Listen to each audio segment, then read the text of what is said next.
Bonjour à tous et bienvenue dans Catch the Ball FR. J'espère que vous avez passé de bonnes fêtes de Noël et de Nouvel An si vous les fêtez. Nous, on a pris des petites vacances, une petite bye week de 3 semaines. Mais bon, en tout cas, on est là pour débriefer la fin de la saison régulière en expliquant toutes les raisons et toutes les finalités qu'on a à la week 18. Et je suis toujours avec Hugo pour en parler. Comment ça va, Hugo? Ça va très bien, Louis. Je te souhaite tout simplement la bonne année pour commencer, hein, et à tous nos auditeurs également. On est tellement au-dessus de la ligue, on a tellement un bon record qu'on pouvait se permettre une longue bye week, une longue semaine de repos. Pas de repos forcément, de préparation pour ce qui arrive, mais commençons par débriefer ces playoffs. Enfin, non. 7 week 18 avec toi et c'est toujours un plaisir d'être là. J'espère que tu vas C'est bien toujours un aussi. plaisir. Je vais bien. Merci pour la bonne année. Bonne année aussi à nos auditeurs. Et comme t'as dit, Hugo, on fait ça juste après le générique. Let's go! Jaden Reed, his second touchdown today. Sneed. It's out. Know your role and shut your mouth. He was like, I don't care, catch the ball. Ok, Hugo, on n'a pas préparé de top flop. En tout cas, on va faire rapidement tous les matchs de la Ligue 18 en expliquant ce vers quoi ils ont donné et nos prétendants pour les playoffs avec tout ce qui s'en est sorti, nos 8 équipes avec aussi le place des first seed. Donc du coup, ça a commencé par un match très intéressant, les Panthers contre les Buccaneers. Et c'est les Buccaneers qui se sont imposés chez eux 16-14, mais Hugo, ils sont pas qualifiés. Et non, les Buccaneers ne l'auront pas fait. Je suis content, je te mens pas, pour ces Panthers, même si c'est un peu vache, c'est un peu vache pour les Buccaneers, mais oui, effectivement, c'est la loi de la NFL pour le coup. Je ne sais pas quel amendement, quelle petite règle a fait que c'est les Panthers qui se sont qualifiés, mais ils l'ont fait.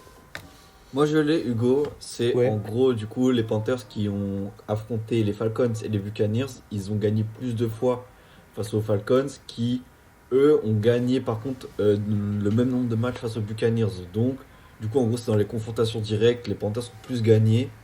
Et c'est pour ça que si les Saints qui avaient perdu contre tout le monde gagnaient, les Buccaneers passaient, et les Falcons qui ont perdu plus contre les Panthers, du coup font qu'ils vont au playoff. Ok, merci Louis pour cette précision. Et franchement, je trouve que c'est mérité sur la saison pour les Panthers, du coup. Même si, bon, c'est la division un petit peu, voilà, du On 8-9, peut le dire. Ouais. qui va host un match de playoff, voilà, ça c'est assez critiqué outre-Atlantique et ça peut se comprendre. On verra s'ils vont réussir un upset, mais bon, voilà, c'est la mauvaise division de cette saison, en tout cas, que les Panthers ont gagné, tout simplement. C'est clair, ça faisait 10 ans qu'ils s'étaient pas qualifiés, donc voilà, ça fait une nouvelle équipe. Mais comme tu as dit, bon, les Buccaneers avaient qu'à se qualifier avant. Du coup, on peut Tout à filer fait. directement et mettre sous le tapis l'autre match des Falcons contre les Saints qui se sont imposés 19-17, qui finissent aussi en 8-9. J'aurais pensé qu'ils finiraient avec un moins bon bilan que ça, mais au final, ils finissent avec les mêmes bilans que le premier. Voilà. C'est vrai, et en tout cas, ça n'a pas été bien vu. Enfin, cette saison a été très critiquée. Là, j'ai vu le propriétaire des Falcons qui a vraiment dit, il a fait un communiqué, s'est adressé aux fans, comme quoi c'est scandaleux comment la saison est terminée, enfin, comment la saison s'est tout simplement déroulée, et qu'il veut changer tout ça. Il a déjà nommé, là, j'ai vu Matt Ryan, qui est le quarterback un peu Yes, historique, là, qui s'était pris la remontada de Tom Brady. Au Super Bowl, en gros, directeur sportif quoi, hein, de la franchise. Et j'ai l'impression qu'ils veulent mettre le double, paquet double pour la saison prochaine, ces Falcons, qui, c'est vrai, ont fait une saison plutôt frustrante. Les fans des Saints peuvent aussi être un peu frustrés, mais il y avait du bon, notamment Sauk. Je pense qu'en vrai, ils ouais. peuvent le garder la saison prochaine et peut-être un peu mieux jouer. C'est clair. GM viré, coach viré. Donc à voir ce que ça va Ouais. donner les Falcons l'année prochaine. Donc c'était que des matchs de division avec, on peut en parler, un des premiers matchs qui nous a donné des finalités. Les Seahawks qui se sont imposés face aux Niners du côté Seahawks qui prennent donc la first seed et qui seront à domicile pendant tous les playoffs jusqu'au Super Bowl. Et oui, c'est vrai, les Seahawks ont fait le travail face à des Niners que j'attendais quand même un peu mieux, j'avoue, pour le coup. Aïe, aïe, aïe, ils sont vraiment fait belt to the ass, comme on dit, ils sont pris la fessée, quoi. Mais ouais, ça, comment dire, ça confirme bien, ça valide, ça célèbre la belle saison des Seahawks et c'est pleinement mérité qu'ils aient ce first seed en NFC, je trouve. Ça aussi, on pourra en parler dans une autre équipe que tu aimes bien, mais ça met aussi en lumière les belles défenses, les défenses qui vont taper dur et je pense qu'on en aura beaucoup à en parler dans nos pronos de playoffs qui arriveront très très prochainement. Très très vite, je l'espère. Les Browns se sont imposés face aux Bengals avec encore du coup une petite victoire à mettre au crédit de Shedeur Sanders face à Joe Burrow. Voilà. Mais surtout, Myles Garrett est devenu le sack king avec 23 sacs sur une saison régulière. C'est le meilleur total sur une saison pour un D-line. Qu'est-ce qu'on en pense, Hugo? Félicitations, franchement, Joe Burrow ne lui a pas laissé non plus la tâche facile. Hein, il a dit qu'il n'allait pas faire exprès de pas vouloir se faire saquer, mais j'ai une action en tête où vraiment il voit que c'est Myles Garrett derrière lui et oulala, il fait tout pour pas être saqué. Mais sinon, non, franchement, pour parler de Myles Garrett, c'est vraiment exceptionnel, c'est une très belle saison. C'est un petit peu ce qu'on va retenir de cette saison des Browns. Hein. Il a décidé de rester dans cette franchise alors qu'il pourrait peut-être avoir une meilleure carrière ailleurs. Et du coup, je trouve que c'est bien. Là, je le vois encensé par ses coéquipiers et tout, c'est très bien. Et bon, j'ai l'impression qu'il n'y aura plus de débat du coup pour le Defensive Player of the Year. Non, ça c'est sûr. Mais en tout cas aussi, là pareil, un coach viré du côté des Browns. Oui, Donc plein de coachs virés à voir ce que ça va donner. Mais en tout cas, il y a quand même un bon pic avec un 5-12 à aller chercher. Pourquoi pas avoir une petite hype l'année prochaine si en attaque ça se rematérialise bien en tout cas. c'est vrai, je suis d'accord. Les Packers étaient à Minneapolis pour encore perdre. Ils n'ont pas gagné depuis 4 matchs en fin de saison régulière. C'est pas pour les tailler comme, si gratuitement. Mais ça va pas du tout. Et en plus, Jordan Love ne sera pas présent normalement pour le premier tour des playoffs pour les Packers. Ce sera Malik Willis qui je sais pas s'il joue sur ce match-là, mais en tout cas, ils ont perdu 16-3. Compliqué pour les Packers, Hugo. Compliqué. Et oh là là, j'espère Louis que tu seras un petit peu plus modéré que la saison dernière lors du titre du match de wildcard des Packers. Je veux pas partir direct dans les playoffs, mais c'est vrai que eux qui galèrent à passer ce dernier cap, ils finissent un peu mal la saison, comme tu l'as dit. En plus, bon, face à Nine et les Vikings, qui pour le coup finissent bien la saison. Mais ouais, là, ne pas avoir Jordan Love, ça fait très mal et ça handicape vraiment les Packers pour la suite dans cette dernière journée. Effectivement, Hugo, je ne peux que être plus poli, puisque s'il n'est pas sur le terrain, je ne peux pas insulter de personne. Mais bref,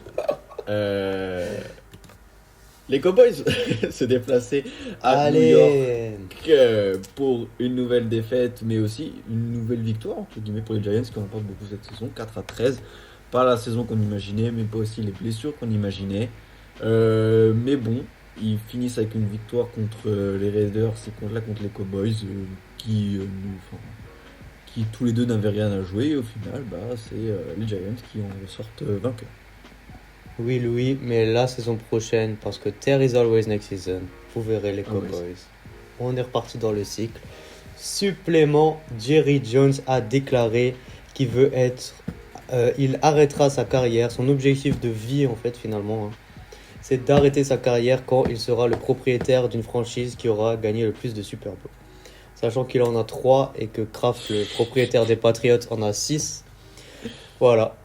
Et qu'il a 82 ans. Voilà, ça annonce... on sent vraiment que la désillusion, c'est vraiment le maître mot chez côté Dallas, même au plus haut niveau de la hiérarchie de la franchise. Et j'aime bien ça, et voilà.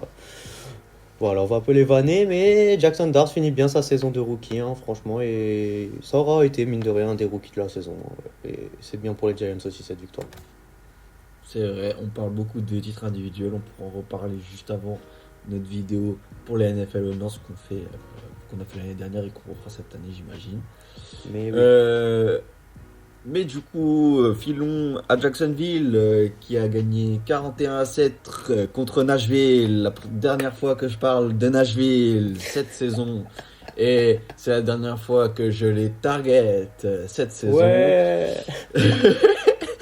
41-7 quand même, encore un petit blowout. Trevor Lawrence, premier de la division. Wow, ils finissent bien ces Jaguars. Je suppose qu'il y en a plus d'un qui les voit passer un tour dans les playoffs. Mais bon, voilà, j'ai pas envie d'en parler plus. Hugo, qu'est-ce que t'en dis de cette victoire déjà?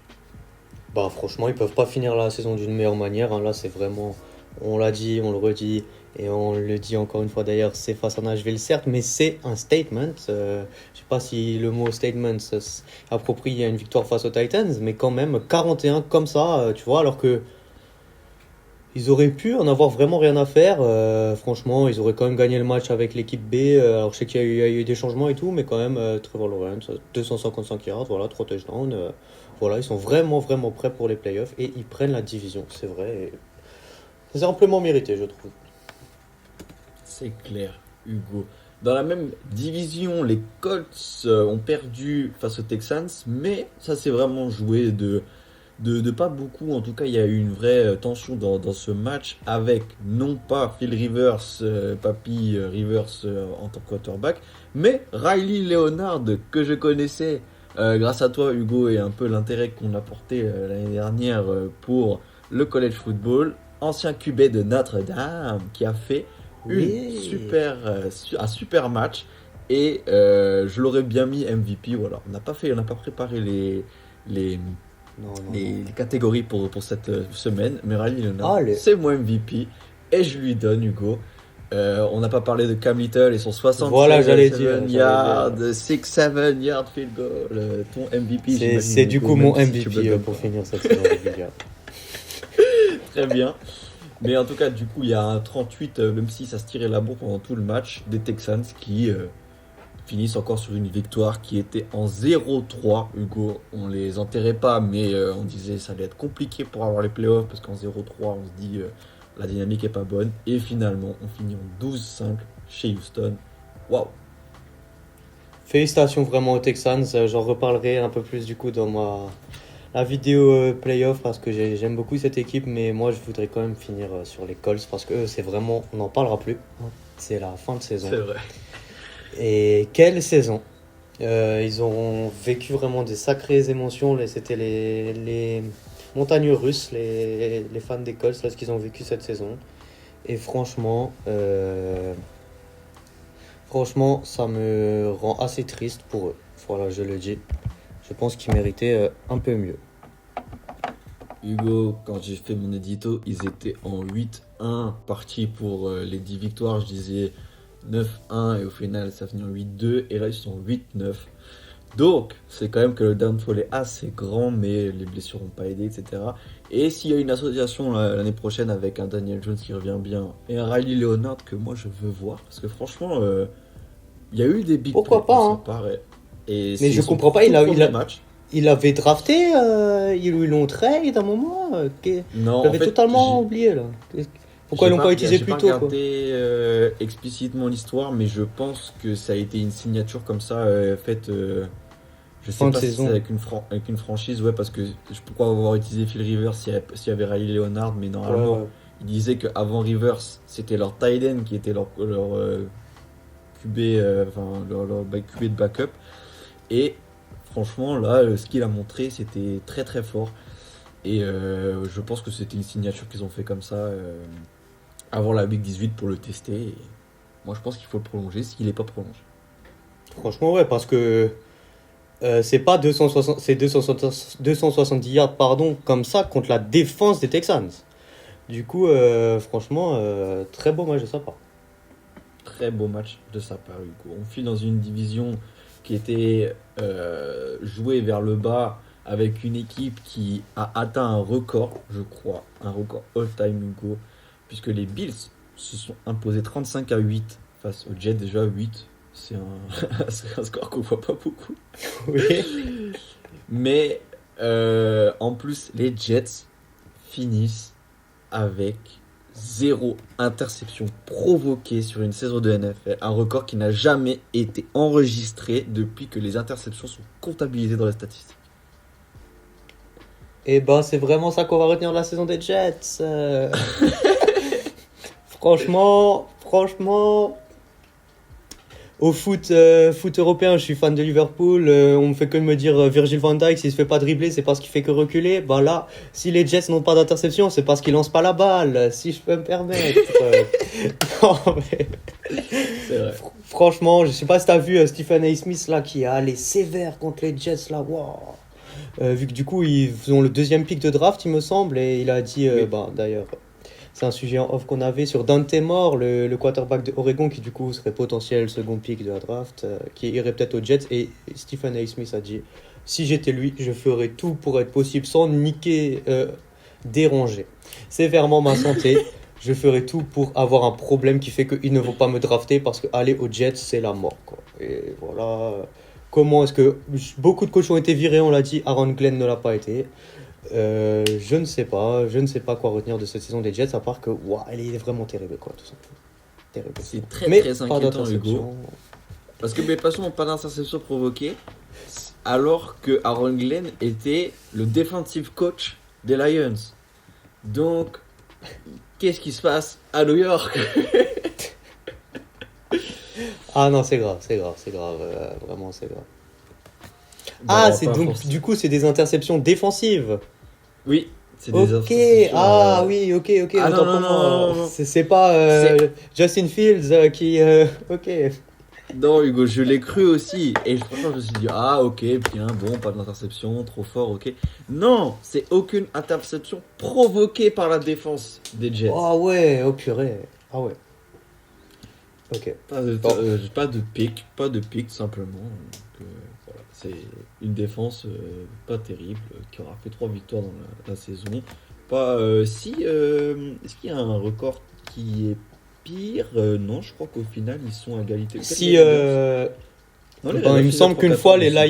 les Lions de Dan Campbell justement quand il était joueur Oui. ont fait vraiment 0-17. Ah, ok. Non, mais je parlais pas dans l'histoire, mais Ah ok. dans la saison, là, du coup, ils sont en 3-14. Ah non, je pense que c'est les pires. Peut-être du coup. Ils sont c'est, pareils que les Raiders. Raiders, peut-être du coup. Je sais pas. Ils sont pareils, ils sont en 3-14 Ok. tous les deux. Ok. Mais voilà, donc c'est la pire équipe, ex aequo, mais la pire équipe de NFL. Et ils n'ont pas volé ce titre. Non. Les Lions ont volé la dernière victoire, par contre, à Chicago, à domicile, 19-16. Est-ce qu'on est inquiété? Ils n'ont pas gagné depuis leur victoire face aux Packers sur les 2 derniers matchs. Mais bon, c'est le dernier match de la saison, Hugo. Une petite inquiétude ou tout va bien à Chicago? Je dirais pas que tout forcément va bien. Là, ça va être le vrai test. Mine de rien, là, la saison régulière est passée. Franchement, première année de Ben Johnson, c'est ça? C'est ça. Ok, ouais, j'avais un petit doute. Franchement, félicitations aux Bears pour cette saison régulière. Ils ont pris la division, du coup, si ce n'est la plus dure normalement de NFL. Pour moi, la saison est déjà une réussite là. Pour moi, maintenant, c'est du plus, les playoffs. Et on en reparlera dans l'autre vidéo, mais effectivement, des questions vont se poser. Mais des questions, pour moi, doivent surtout se poser côté Lions, parce que pour le coup, c'est un des chocs de la saison quand même. Les voir absents des playoffs, j'aurais pas du tout misé ça en fin du mois d'août. Hein. Franchement. Pareil que toi, Hugo. Je ne veux pas ajouter Bon. plus. Franchement, comme tu dis, c'est déjà une très belle victoire pour les Bears. Et les Lions, déception de cette saison, même s'ils sont à une petite marche vu l'état de forme des Packers en ce moment. Est-ce que tu penses que bon, c'est le départ des coordinateurs l'explication, ou il y a quand même autre chose côté Lions? Je pense qu'il y a ça, il y a le fait il y a moins de trick play, on voyait moins d'highlights des Lions, et plus Jahmyr Gibbs qui court. C'est vraiment Ben Mais- Johnson, on dirait, qui avait ramené ça. Parce que Franchement, oui, parce que ouais. du côté des Bears, Ouais. on le voit maintenant. Et moi, je suis pas inquiet pour eux, mais c'est vrai que là, un petit joueur, parce que souvent, on sait même pas qu'ils ont drafté l'année dernière. Enfin, tu vois, je vois pas trop de pics qui datent depuis Gibbs ou Saint Brown. Et là, j'aimerais bien revoir un peu de hype à la draft et avoir une bonne équipe des Lions qui concourt bien. C'est vrai, je suis totalement d'accord. Les Broncos ont fini une superbe saison en 14-3 en s'imposant à domicile face aux Chargers 19-3 et ils prennent du coup le first seed d'AFC. Pas beaucoup de stats notables de Bonix, mais ça fait toujours 19 points, c'est toujours une victoire et bravo à ce Broncos qui reprennent depuis 9 ans le titre au Chiefs de l'AFC West et first seed. Aïe, aïe, aïe. T'avais besoin de nous rappeler ça, Louis, c'est vrai. C'est vrai, la fin d'une dynastie finalement, mais... Non, j'allais dire le début d'une nouvelle, n'allons pas trop vite. Mais en tout cas, là aussi, félicitations à ces Broncos, franchement, de Bonix. Et de leur coach, vraiment, qui ont fait un excellent parcours cette saison, jusqu'à là. Et maintenant, ils ont la bye week, on va voir ce que ça fait en playoff, mais pour moi, c'est déjà une saison réussie aussi, comme Chicago. Ouais, j'irais peut-être un peu plus loin pour les Broncos parce que vu le niveau qu'ils ont affiché et les équipes qui sont C'est vrai. défaites, je m'attends à plus que Chicago et leur division. Mais les Chargers aussi, ne les oublions pas, ils seront au playoff, Hugo. Et là, ils ont un peu flop, vraiment, que 3 points, c'est pas rassurant pour le coup. Mais je C'est reparlerai clair. de plus tard. Exactement. Rendez-vous dans notre prono de playoff. Pour les deux autres équipes de la division, les Raiders se sont quand même imposés face aux Chiefs qui vraiment n'ont plus Oh envie. là là. Ah oui. Vraiment. Pour le coup, dans toute l'expression que ça impose d'avoir plus envie. Mais Vraiment trop nul les Chiefs ou stratégie pour la draft un peu comme... ça peut être ça. Moi,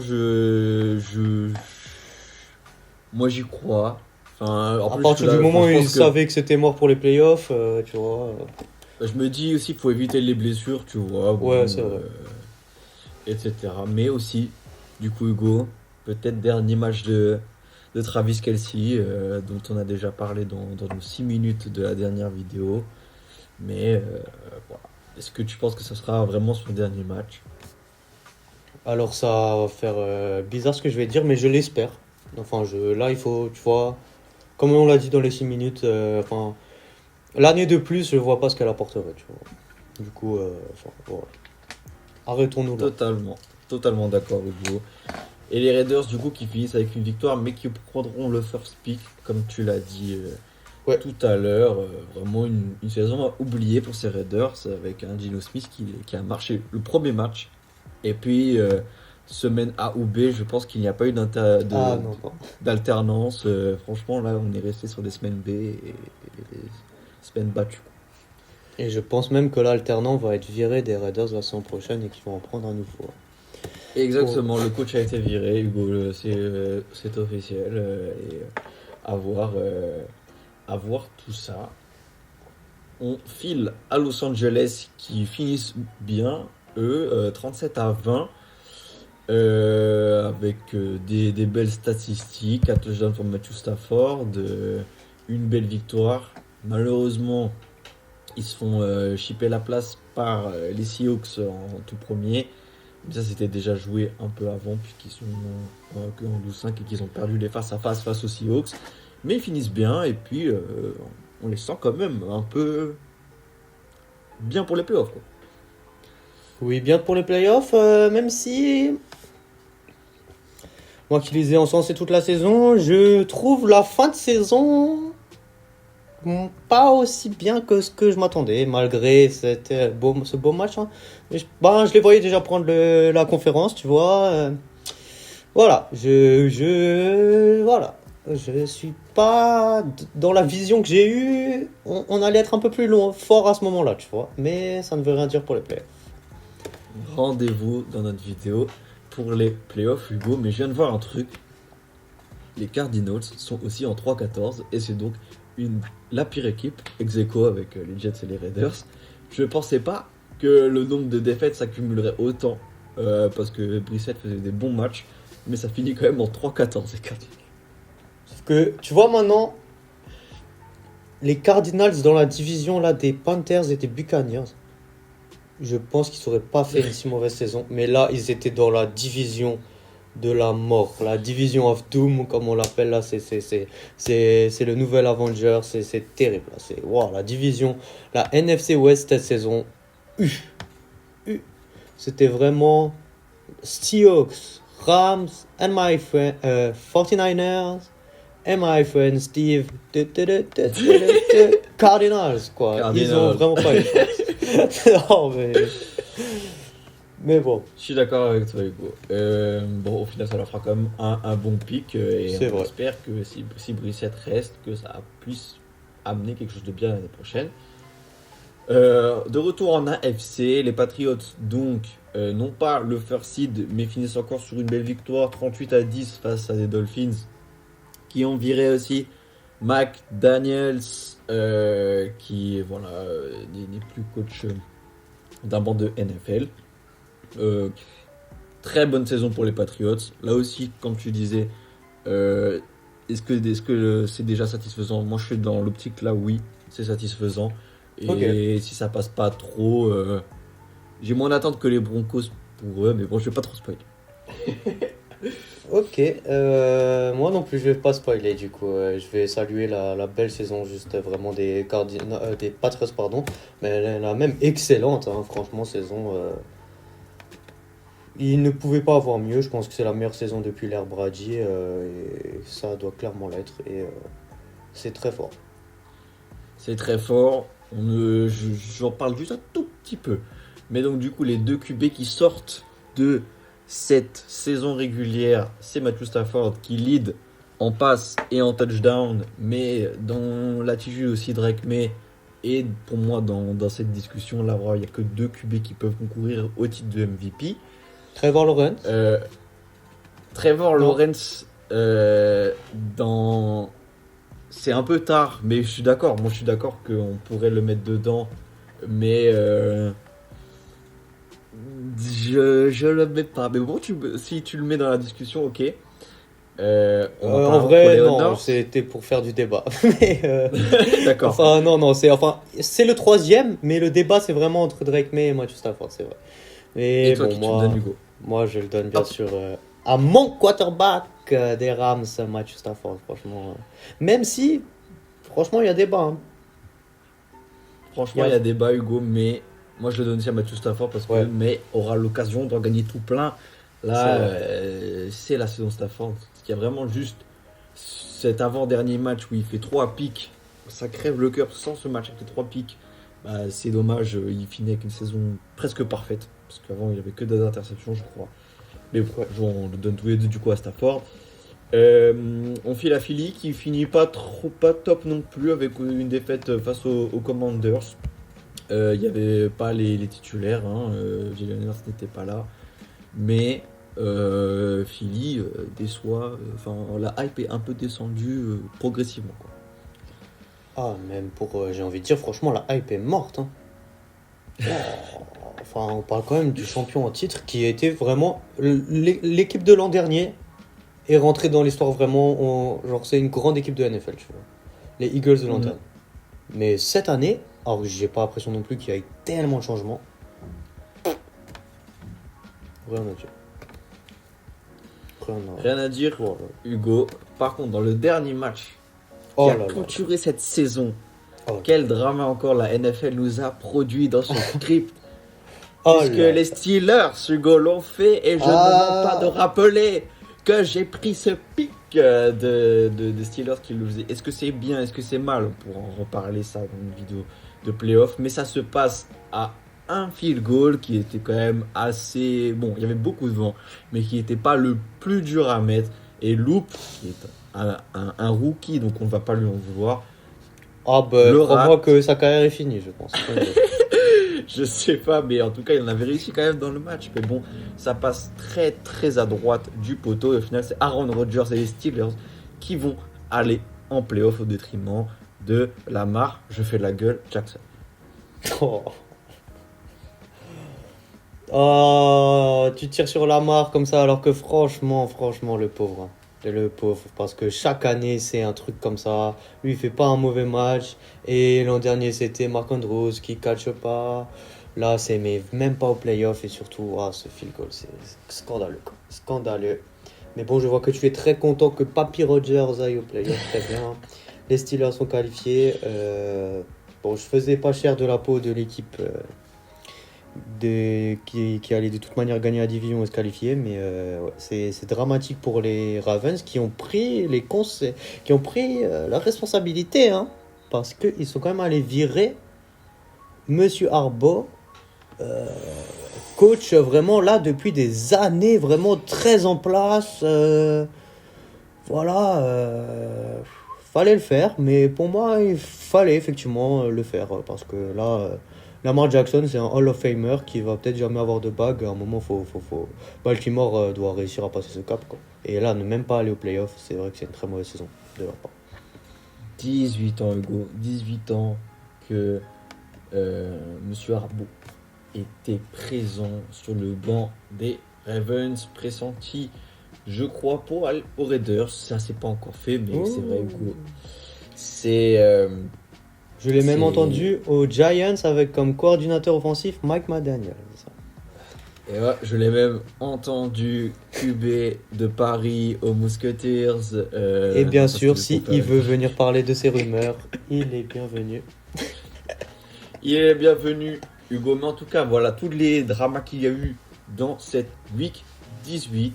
On a donc tous nos concours, nos équipes qui vont participer au playoff. En premier, en first seed, les Broncos. Ensuite, les Patriots, les Jaguars et les Steelers, du coup, en gagnant de division. Suivi des Texans, des Bills et des Chargers en AFC. Et en NFC, premier, les Seahawks. Ensuite, les Bears, les Eagles, les Panthers.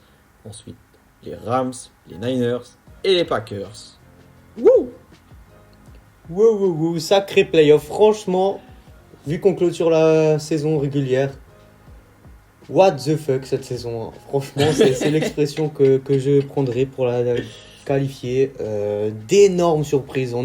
On se dit qu'il y a des surprises, mais alors là, franchement, les écrivains du script, ils étaient vraiment en déter parce que les Colts envolés, qui folle, tout était dingue vraiment concernant cette saison régulière et ça donne des belles surprises et une certaine hype pour les playoffs.